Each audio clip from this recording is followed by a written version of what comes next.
Welcome to the Bootstrap Founder. We've all heard of climbing the corporate ladder, but my guest today, Emmet Gibney, takes this concept to a whole new level. He shares his remarkable journey from customer support to the role of interim CEO at Rewardful. We discuss about this transition and the expansion of the company under new private equity ownership, how Emmet stepped into the void that was left by the original founders, and just how incredibly impactful referral and affiliate programs can be for us indie hackers. From setting up the perfect referral program to identifying the ideal affiliate profile for your business, we just unpack it all, the tools and tactics you need. It's all in there. And then we dive into the role of building and contributing to communities for maximum impact as well. A big shout out at this point to Acquire.com, the sponsor of this episode. More on that later. Now, here's Emmet. Emmet, thanks so much for being on the show. Tell us a little bit about your journey with Rewardful. What's your job there? How did you get it? And what does a day in the life look like? Sure. So my journey with Rewardful actually goes back to before I actually started technically working for Rewardful. So I've been working for Rewardful since I want to say March of 2022, I think. So maybe a little bit more than a year and a half.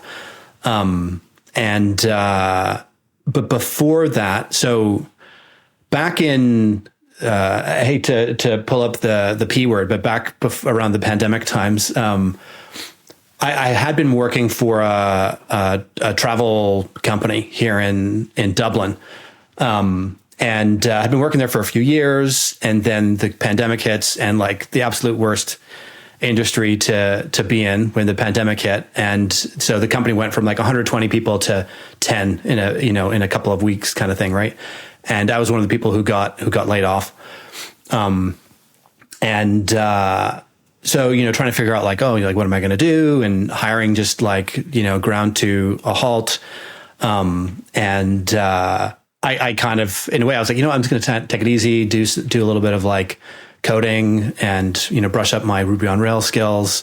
And it was actually like, I know this wasn't the case for a lot of people, and maybe people don't want to hear this, but that first sort of part of the pandemic was actually a very nice time for me, because, it was kind of stress-free, no work. And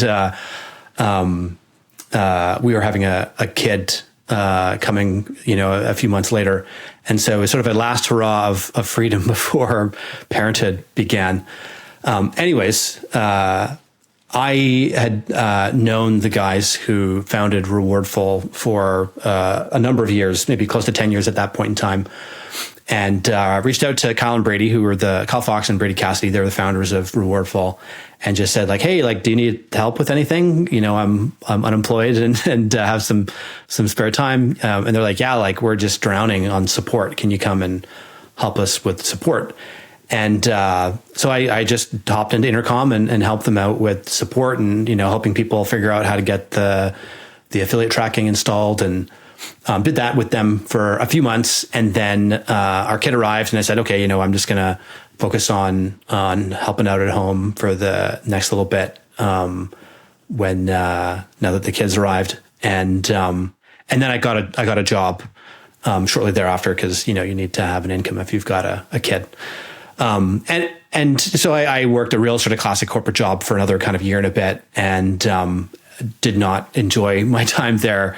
But it was like, for personal reasons, we needed to like get a mortgage and needed to have, a kind of a stable job. Once that was settled, then I reached back out to Kyle and Brady and said, hey, like, I'd love to work with you guys on a permanent basis. And my background professionally was in sort of product management and a bit of like content marketing and things like that. Anyways, reached out to the guys, and they said, yeah, sure. Like, we've got a spot for you, and went and joined them in March of 2022. And for the first, call it 8 or 9 months that I was there, was primarily working in kind of a marketing capacity.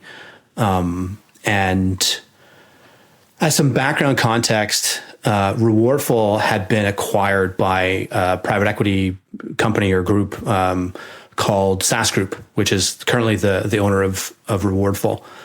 You can go to SaaS.group if you want to learn more about SaaS Group. And if you're interested in selling your SaaS company, you can go check them out. And so they had acquired the company a few months before I had joined the company full time. And so come November 2022, Kyle and Brady had finished their, I think it's earn-out period is sort of the technical term. And they decided that they wanted to move on. They'd been working on Rewardful for 5 years, mostly like on the side of their full-time jobs, and so they were pretty tired, and decided they wanted to take a bit of a breather. I think Kyle had just had a kid, and decided he wanted to take a bit of a step back. And so November. At that point in time, there was, I think, 5 or 6 of us. Kyle and Brady then left. And so our team went from 6 to 4. And the company was growing quite rapidly. So we're within the group, not just within Rewardful, but within the group, trying to figure out okay, what do we do now? We've lost the CTO and the effectively CEO of the company. And our one of our, I guess, lead developers, I don't know what his title was actually at the time, but Chris Cottam, he stepped up to be the CTO, and then we started effectively a external CEO search, and then I moved up to being head of product, which is sort of a portion of Brady's role, but in the intervening months, I basically started taking over a lot of the CEO type functions, handling all the stuff in terms of finance and reporting up to the board, and all the sort of firefighting that you do in that type of role. And once a quarter, we basically have a presentation that we give to the guys that run SaaS Group in terms of how we're performing and what we're doing and initiatives and things like that. And I basically said to them, listen, I've been basically, running the business for the last few months. I know we've got this external CEO search. Would you mind if we pause that?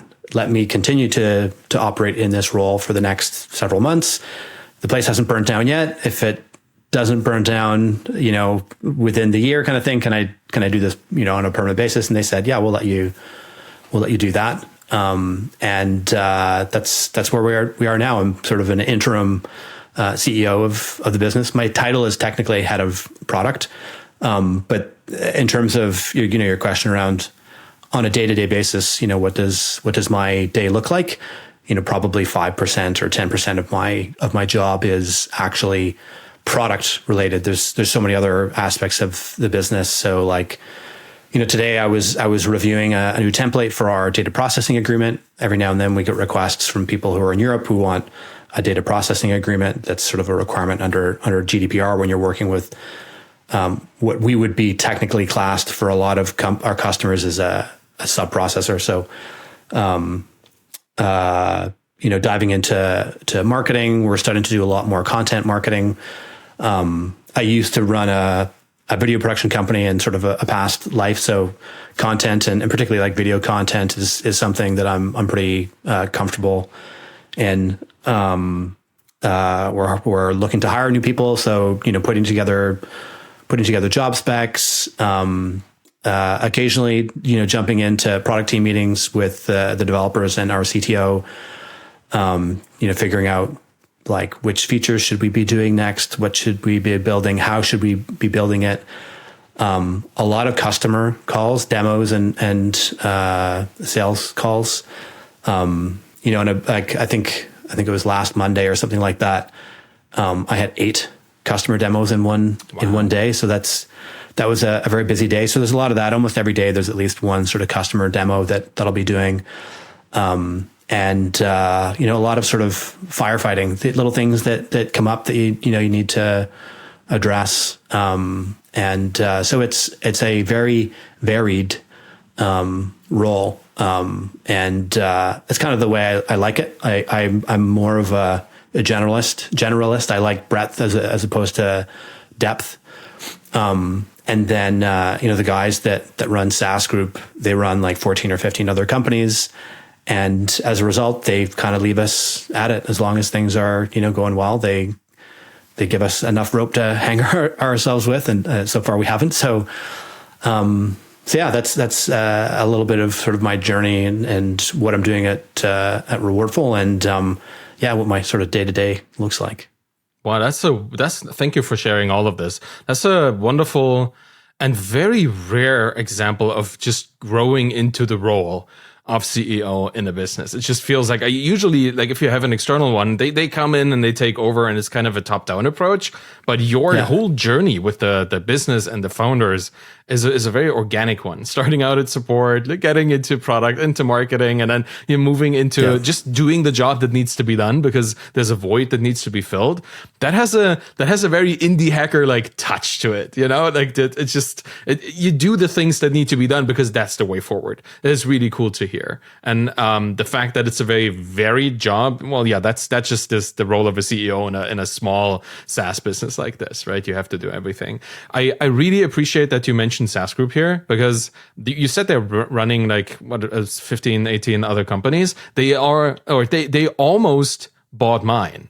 Like we were actually in conversations with them selling Feedback Panda. We went with a different PE group at that point, but we actually had negotiations about that too when we sold back in 2019. Right, that was the time that we talked about selling our productivity online teacher business. So I have a relationship with SaaS Group, and it's interesting to see how far they have come since then as well. Like that the last couple of years they've been busy. If that's the current portfolio that they're operating, and they probably would have been about 3 or 4 or something like that at that point in time. It wasn't that much. We would have been one of the first. It didn't align because we were in a market that wasn't that interesting apparently, or the way that we ran the company was different. But no matter why it didn't work out, it's cool to see that it worked out for Rewardful, and in a way that also worked out for you, right? And I got very lucky. Like, you're saying in terms of this natural progression, like, yes, it was this kind of this natural progression in a lot of ways. But I was lucky in a lot of respects in that the opportunity presented itself. And I was lucky that they were open to the idea. They could have very easily said, well, no, we're going to continue our search to find someone external. They've just spent, X millions of dollars to buy the company, and we're going to protect that investment by, getting a steady hand who's done this kind of stuff before. Who are you? Right. Technically still they could do that, right? Like they might decide, that, they want to find someone with more experience and so forth. No, I've been very lucky. Maybe some additional context too is, prior to, Rewardful, Kyle Fox and I were actually co-founders on another startup, which was a healthcare software startup. And I don't know if you've had any experience or know anyone who's had experience in the healthcare industry, whether in software or otherwise. But it is a brutal industry for startups. And anyone who's ever, subsequently come to me and asked about like advice in terms of healthcare software and as startups and stuff, I've said basically just run, just don't, because it's just such like a enterprise sales cycle. But the point of bringing this up is just that Kyle and I had worked together previously, so wasn't coming in just like totally cold and having no kind of working relationship, that kind of thing. But yeah, I've been super lucky, and the guys at SaaS Group have been super like supportive and not micromanaging everything we're trying to do, and which they totally could have. And I've heard of cases of PE groups that's how they kind of operate, and so we've been really lucky that they've been awesome. Yeah, I was wondering, because usually when you sell a software business, when you're just like a couple founders and you build it to a meaningful, but not like enterprise level, just amount of MRR or ARR, and then you sell it, there's a kind of shift in the incentives and the goals that you may have had compared to the goals of a private equity group. Did you find that you had to make like significant changes that the original founders probably would not have made in that business? No, I don't think so. Not yet. Like I think I think part of the reason why they left was, and maybe I should not say anything just because like I don't actually 100% know what's in their brains, but like I think there's a little bit of a different kind of not so much skill set, but like preference in terms of different stage to be working at, and the types of things you have to do are very different. Like that very early stage when you're building like from zero, what's that Peter Thiel book, 0 to 1, like that's the hardest kind of phase. And I think there's a certain kind of skill set and like comfortability with chaos and this kind of thing. And I think like, Kyle and Brady are really good in that stage. And I can see like they've already gone and started new projects. They've got a new project they're working on called Review Rocket, which is basically like helping SaaS companies get reviews on, all the different sort of software review platforms. And so, in terms of that, like, next stage that,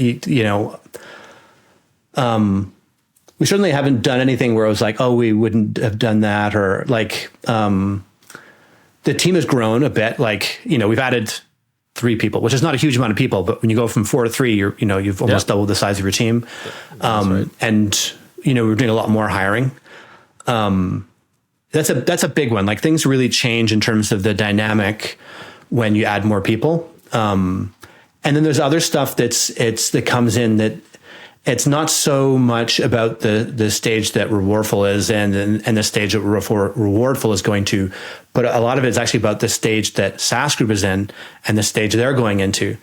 We've gone from 4 people to 3 people, which is, whatever, but SaaS Group in September, we had like a all portfolio get together in Lisbon. And there was 100-ish people that came, maybe 120 were in the total group. And now I think we're at like 220 or 30 or maybe 50, I don't know, right? And so we're meeting again in September, this time in Barcelona. And they're bringing 200 people from all around the world.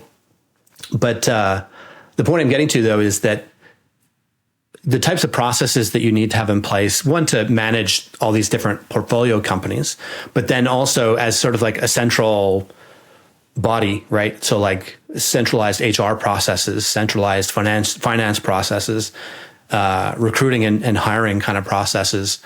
And I think they've done a pretty good job of kind of having the best of both worlds where, I can only speak for our company. I don't know to what extent it's like this for other portfolio companies.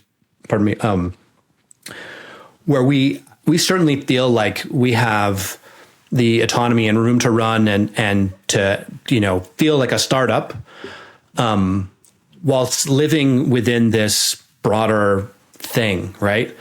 And so we have the benefit of sort of structures, and there's HR processes, and finance handles payroll, and so there's all that kind of stuff that normally you just don't expect in a startup, like onboarding and help in onboarding. Like what are you talking about if you're in like a 5-person startup? What is onboarding? Yeah, I don't know what exactly. That is. And so we have the benefit of some of that structure, and then also have the benefit of like they kind of let us operate and do what we want to do, and we let them know what we're up to. And so far, I haven't felt overt pressure to do something that we weren't thinking we were going to do anyway.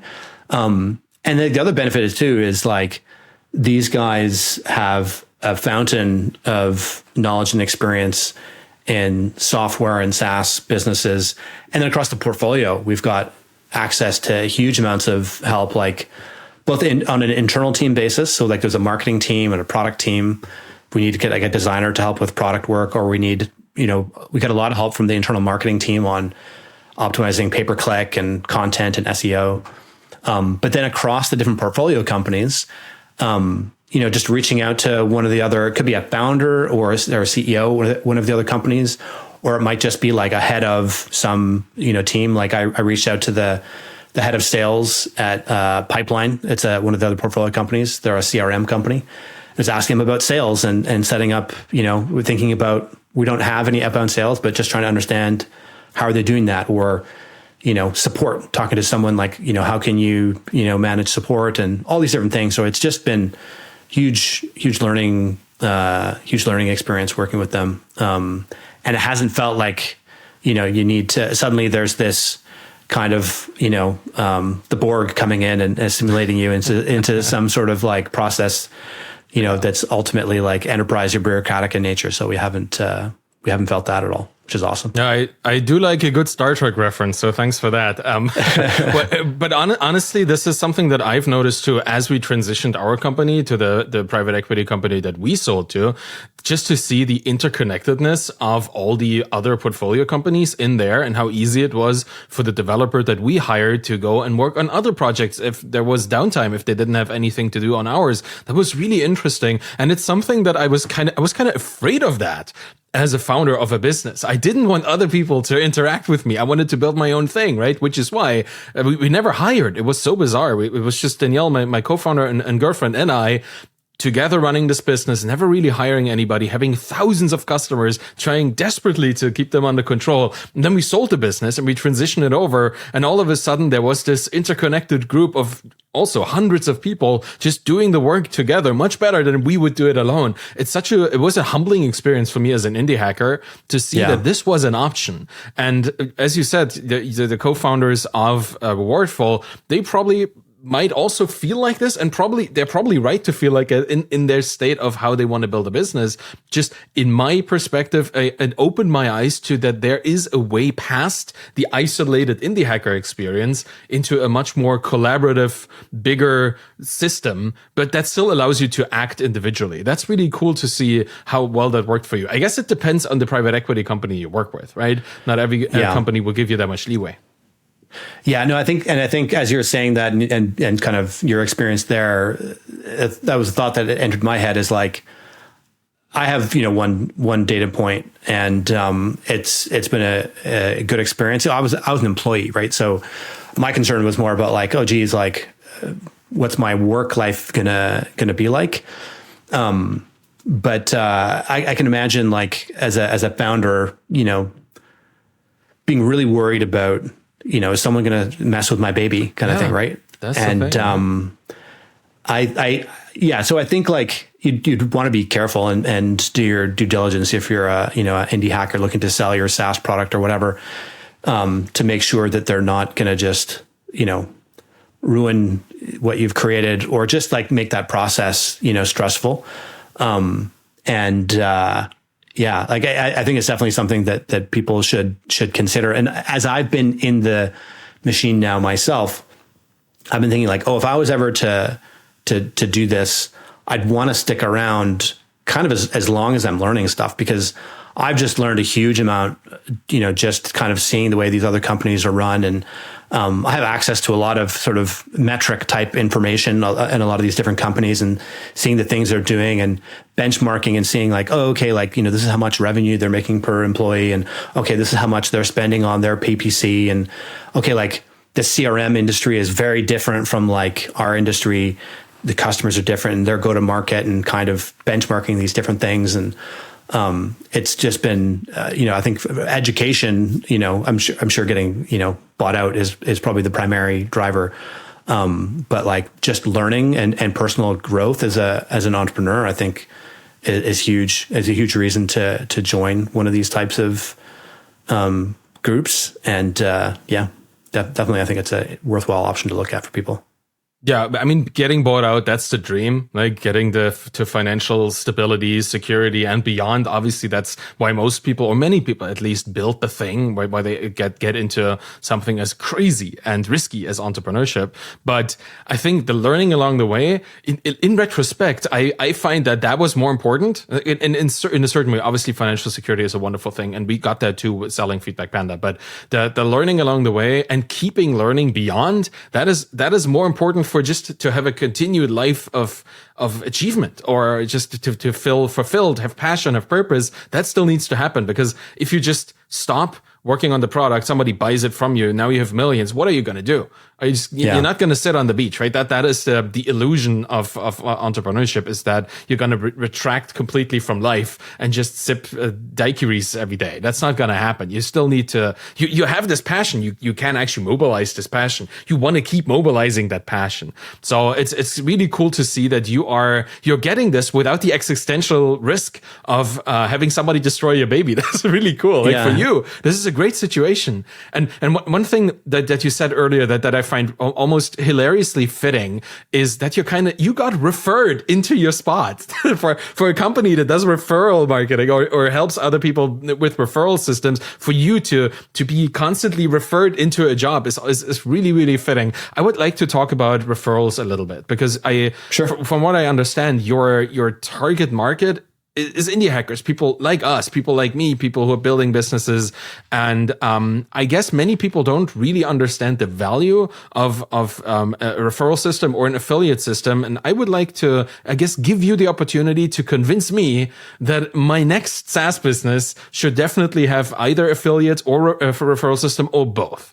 So try that.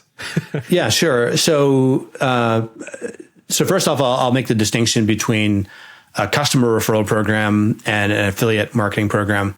And this is good timing, because I just before I was on this call with you, I was actually just recording a course for this, and this was like the slides I was going through. So it's timely.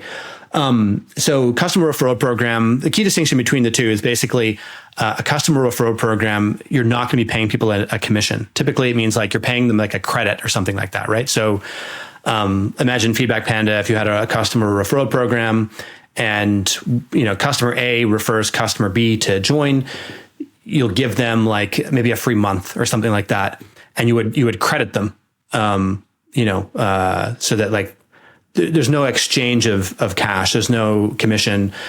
Customers, they obviously it varies depending on the industry, but they oftentimes can't be bothered with like signing up to your affiliate program and getting paid out in PayPal and all this kind of stuff, right? So that's customer referral program.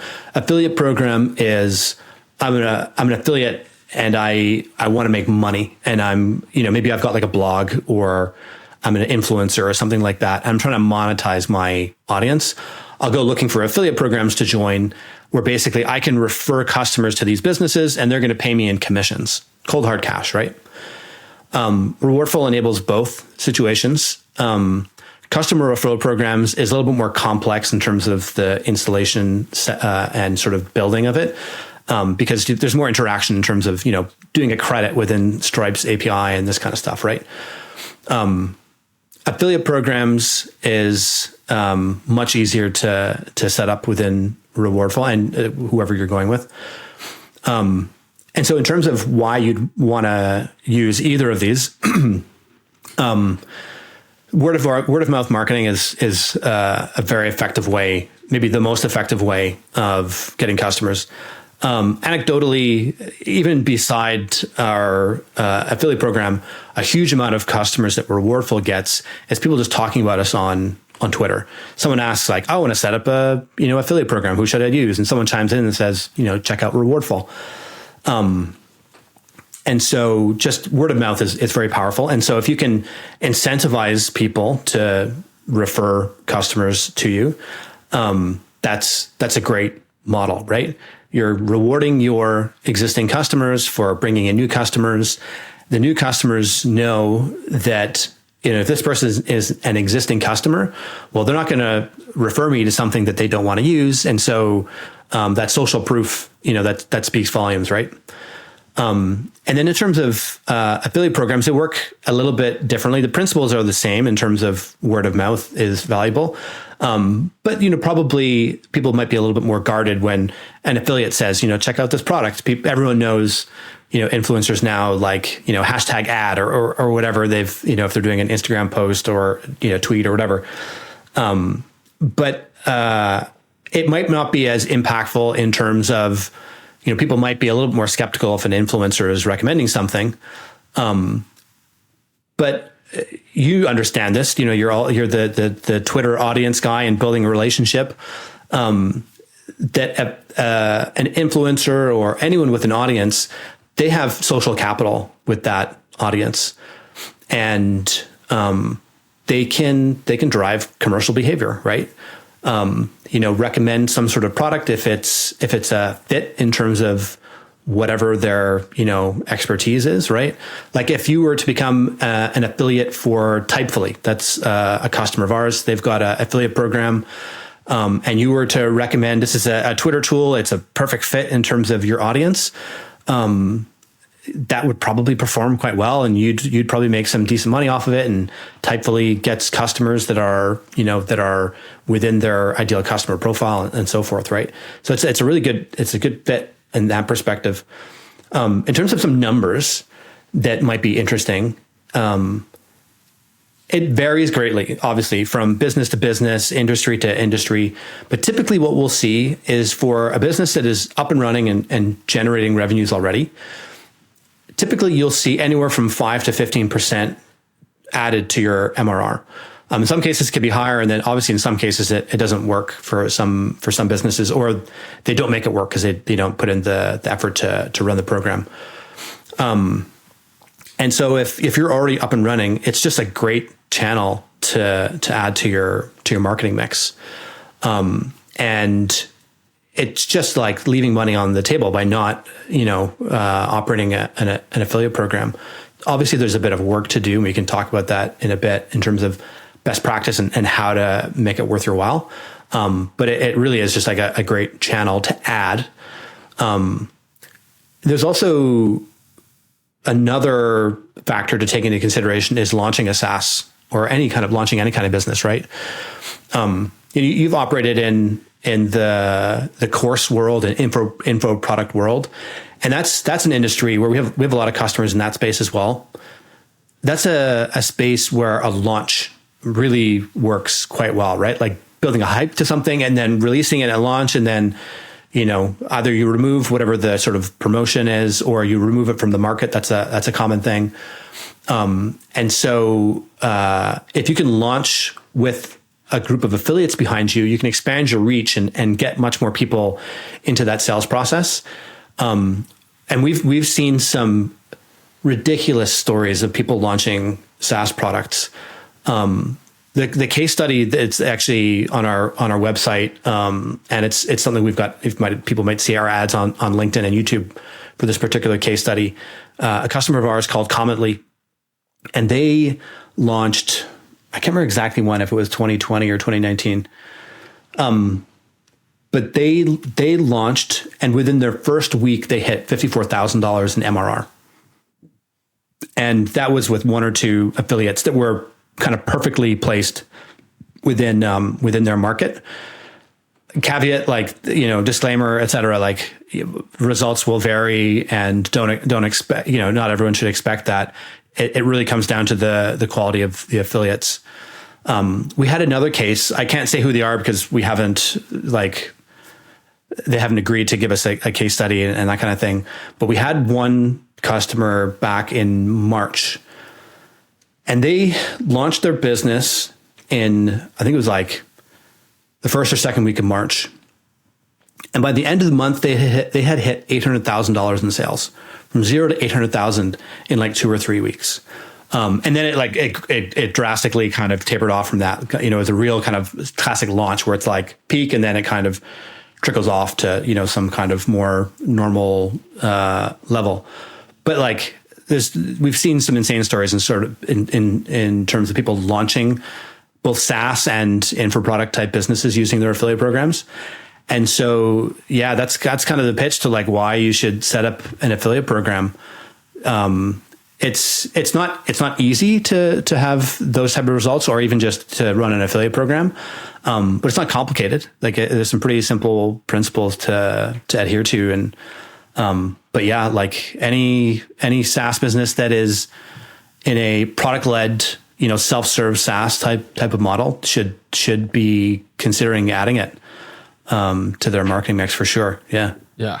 You convinced me. You not only did you convince me now, you also convinced me retroactively, because we did have such a model for Feedback Panda, and it was an internal, like a customer referral system. I built this myself because I didn't know any tools existed, and it was horrible to build. So I'm glad that you actually offer something that I could just plug into Stripe. I would prefer that to everyone out there. Don't build it yourself. There's like a lot of stuff that's going on in the background and background processing and all this kind of stuff. You don't want to, it is a whole other product. Like it's like building Stripe yourself and doing credit card charges all by yourself. It's just really not worth it.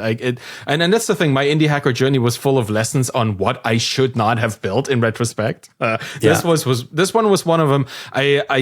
We did I think like a 2-sided or maybe even 3-sided win-win-win situation. We gave people a free month if they gave somebody, or if they got somebody else onto the platform. So that's gonna, I think 3 people you get a free month, because we wanted to have a multiplier in there, and then each of these people that came on also got their first month for free as a double-sided incentive. That was and we can talk about these specifics in a second. I just want to get back to what you were saying about SaaS businesses launching with an affiliate system, which is the other side of what you offer. I've seen this done extremely successfully in several products over the last couple of weeks and months. In fact, over the last couple of weeks, I talked to 2 indie hackers on this podcast. One of them is Tony Dean, who had launched Black Magic, which is also a Twitter tool, with an affiliate system, and it was quite successful. And I think just last week, on this show, I talked to Luis Pereira, who launched AudioPen, which is a ChatGPT-based audio to summary conversion tool. That's a very basic way of describing it. It's really cool. Got to product of the day, second product of the week, and 4th product of the month on Product Hunt. Got a lot of initial success. Also launched with an affiliate system, and made significant cash just from that by having people be affiliates that are really aligned with his audience. And that's something I want to talk to you about, because I have a horror story here. Let's just, maybe that's a bit strong of a term, but earlier today I got an email by a company that I have never heard of before. And they just told me how they would love for me to be an affiliate for their product. Just click here and you become part of my affiliate system. That was kind of their pitch in that email. And I was looking at that email and I was thinking, I would have probably been interested in this company if they hadn't just tried to push me into the role of an affiliate. So I think there are ways to do it really well. I'm looking at Lewis and I'm looking at Tony, right, and how they started their journey with the affiliate system, and ways to do it not well at all, which seems to be a cold email sent to a massive amount of people asking them to join the affiliate system. So how do you find the right people as a SaaS entrepreneur who wants to have affiliates to send this to without breaking trust? Like that's what happened to me today in that email. I don't trust this company. They just want to make money off me and my reach. That's how I felt. So I'm not going to go at it. I'm not going to go for that. How, on the other side, as a founder, how do I get the right people? And how do I build trust with people so that they become reliable and trustworthy affiliates? Yeah. So the first thing this brings to mind is an important, I guess, in terms of managing expectations and around affiliates and your affiliate program. Everyone's heard of the 80-20 rule, right? So 20% of your results will come from 80% of your efforts or inputs, right? This applies in affiliate marketing, but it's more extreme. It's more like 99-1. Like 1% of your affiliates will drive 99% of your results, right? So the good news with this is it means you don't need a lot of affiliates to see actual results if you can find the right affiliates. And so it's following this kind of classic power law, right? Sort of like where you've got a huge amount of results from a small number of people, and then kind of this long tail. The long tail is valuable. Like there's value to be had there, and I would say though, like it's probably more worth investing in like these more kind of power or higher influence type of affiliates. That's where the value really is. And it really is just about trying to build relationships with these people, right? So the advice I commonly give to people is, first step is you need to identify your ideal affiliate profile.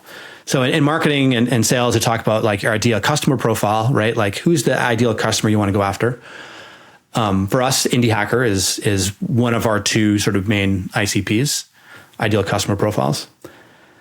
And so for an ideal affiliate profile, you got to figure out, okay, for my product, the market that I'm in, who are the people that my customers are engaging with, right? And so that example I gave earlier of Typefully and you, that's probably like a pretty good fit in terms of audience, right? And so like if I was Typefully, what I would do is, first step is identify that ideal profile. Second step is start doing research to put together a list of people that fit in within this profile. What I've done in the past is I've gone to places like Upwork or Fiverr and get them to do the research, because it's time intensive. And if you've got the budget for it, you can find virtual assistants that are quite affordable, and put together a spreadsheet with all the different sort of data points you're trying to find about these people. So like name, website, email address, Twitter handle, number of followers, et cetera, et cetera, et cetera, and do like 10 of them, and then go to Upwork and say, okay, I want you to find me as many more of these people as possible. Here's kind of the profile I'm looking for. Go research for 2 hours and then come back to me and show me what you've got. Look at what they've got, give your feedback to kind of refine their search, and then send them back at it, and, get them to research as many as they can find, or as many as you can, afford within your budget. And now you've got your list of people that you're going to reach out to. Then the next step is the outbound outreach process. And this is where you want to be really careful. Like you don't want, even if you are doing cold email, there's a way to do cold email that feels better and less greasy than other ways, right? And the way I would, and I'm no cold email expert, but the way I would categorize it is like, there's certain elements of the outreach you're going to do that are somewhat formulaic, and then other elements of it that are going to be personalized. And so you got to kind of figure out like what those are, right? And actually do a little bit of research on all of these different people that you're planning to reach out to.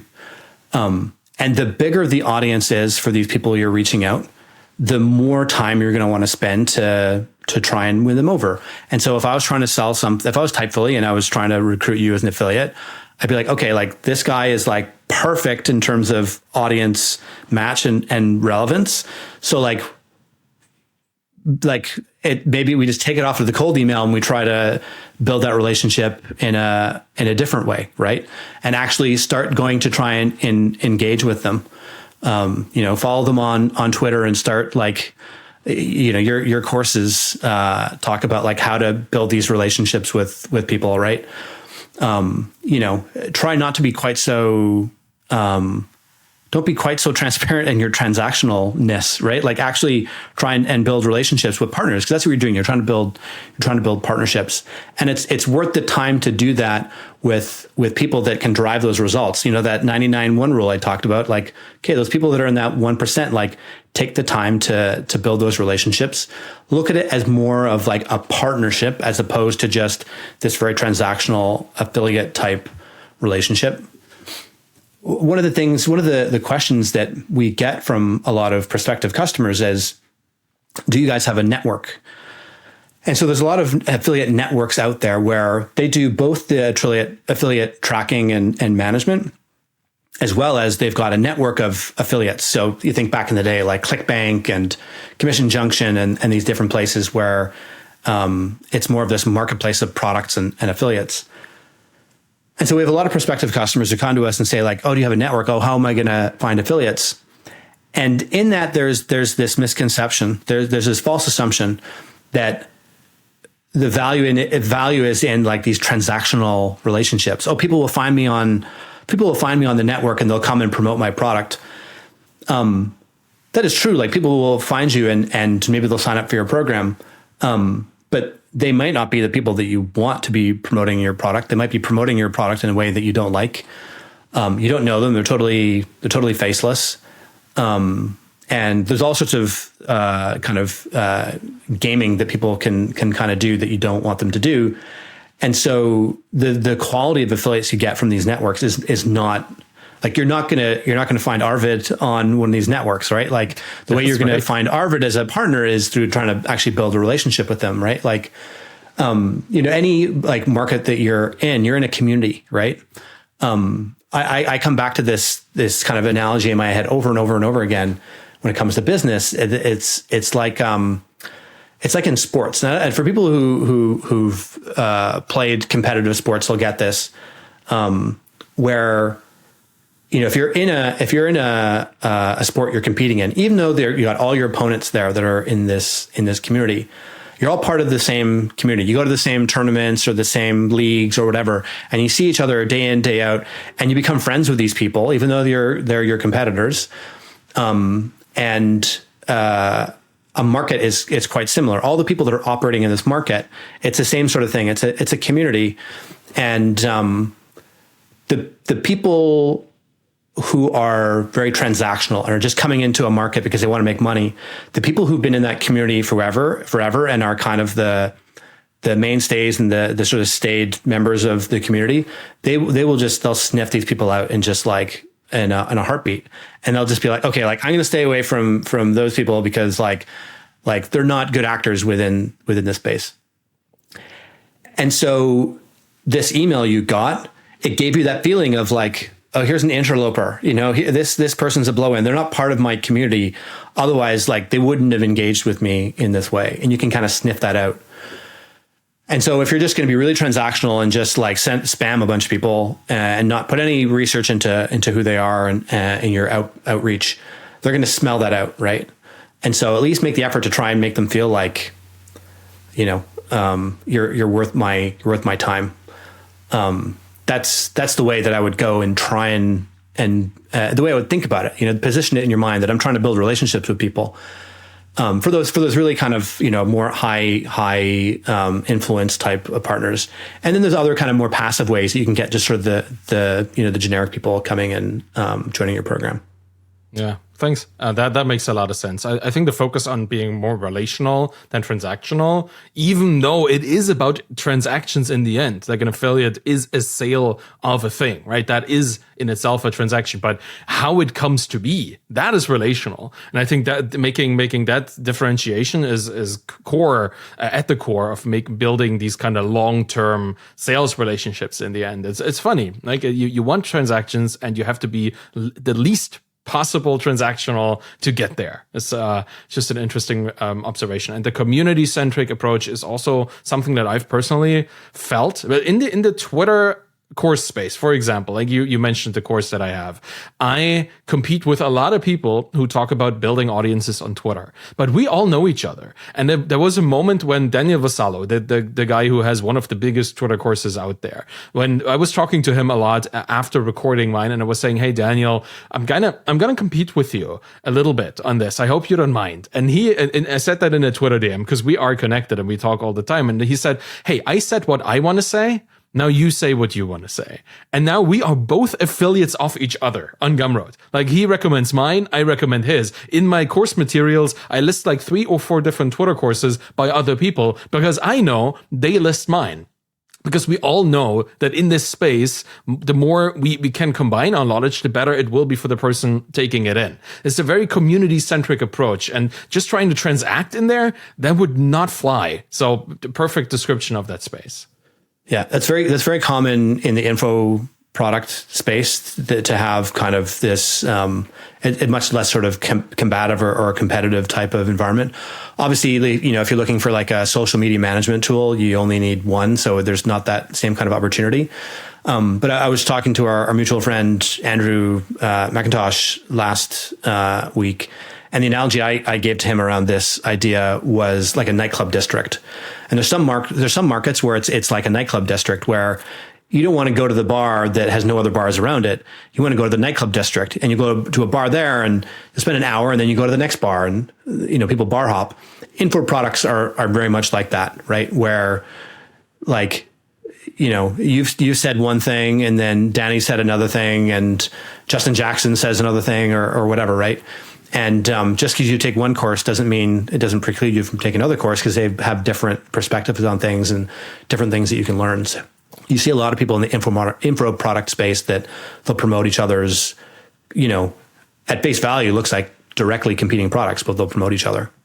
Yeah, interesting point though. I think you just pointed out effectively that people who have a one-time sale have no problem having somebody else have a one-time sale. But the moment you move into a recurring revenue system where you need customer retention, you are less interested in giving the alternative product or even the information about the alternative product to your customers. Yeah. So as you have a lot of indie hackers as a customer, does that raise any special challenges around that particular kind of behavior as well?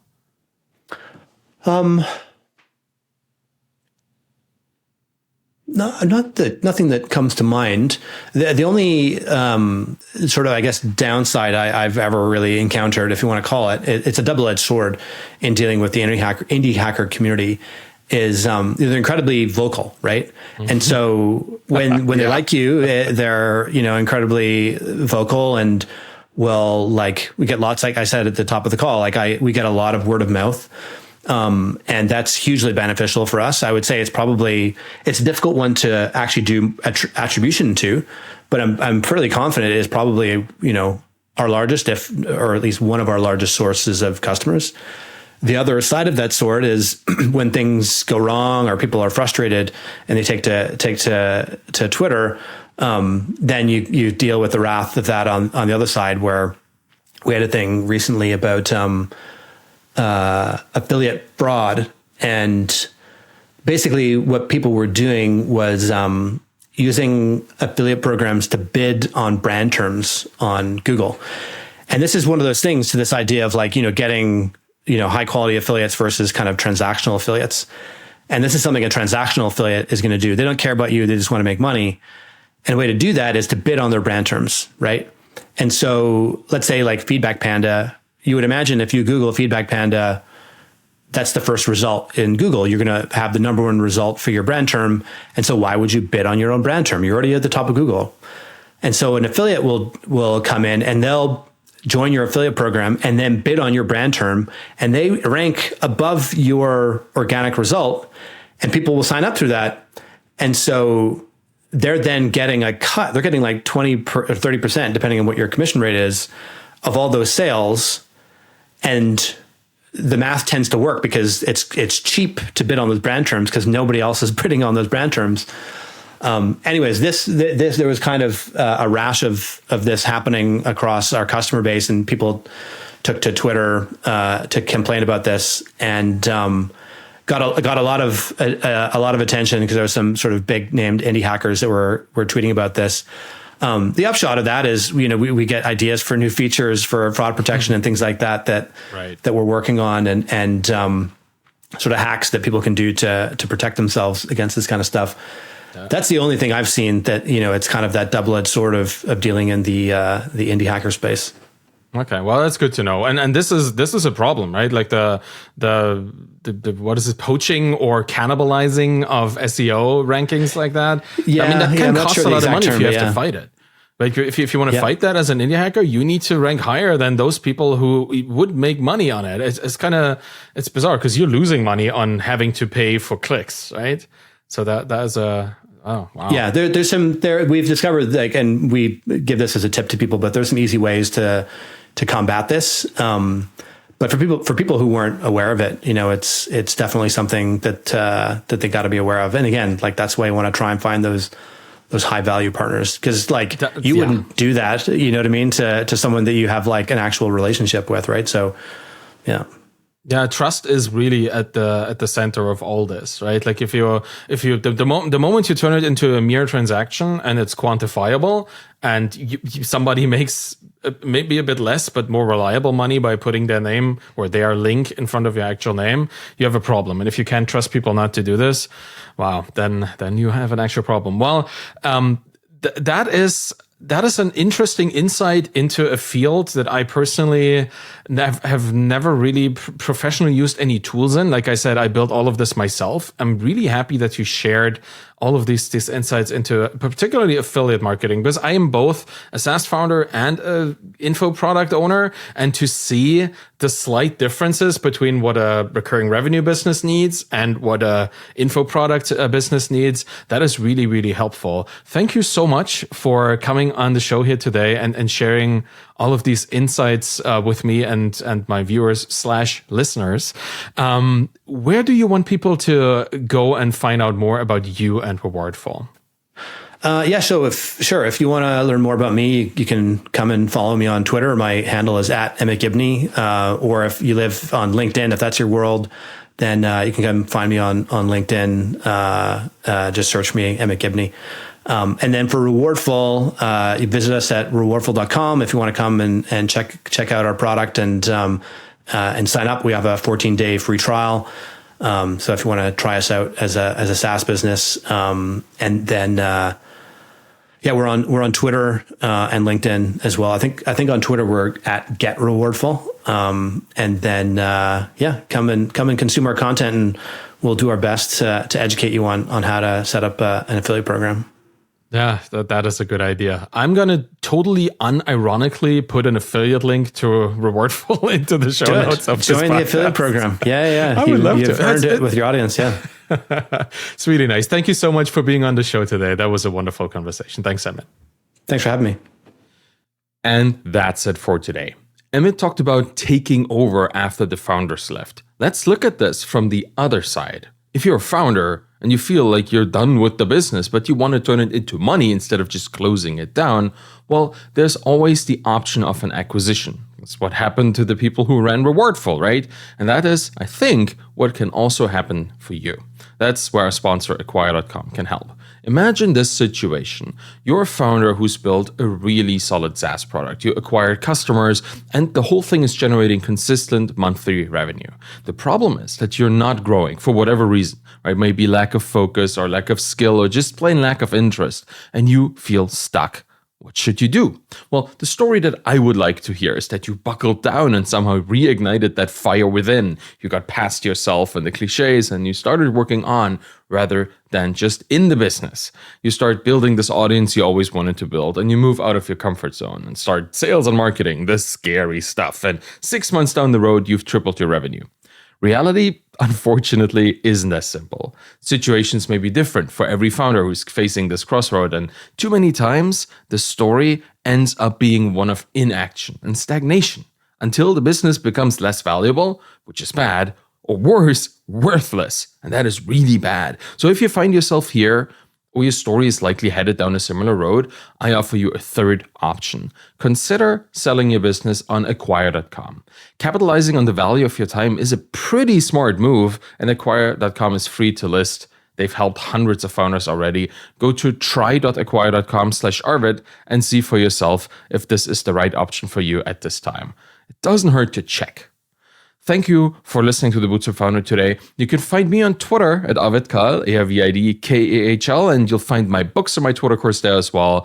If Twitter is still around, then, find me on Twitter. If you want to support me outside of that, please subscribe to my YouTube channel, get the podcast in your podcast player of choice, and leave a rating and review by going to ratethispodcast.com/founder. It really makes a massive difference to show this show to more people. Any of the things that I just mentioned will help me. So thanks for listening. Thanks for taking action. Have a wonderful day. Bye-bye.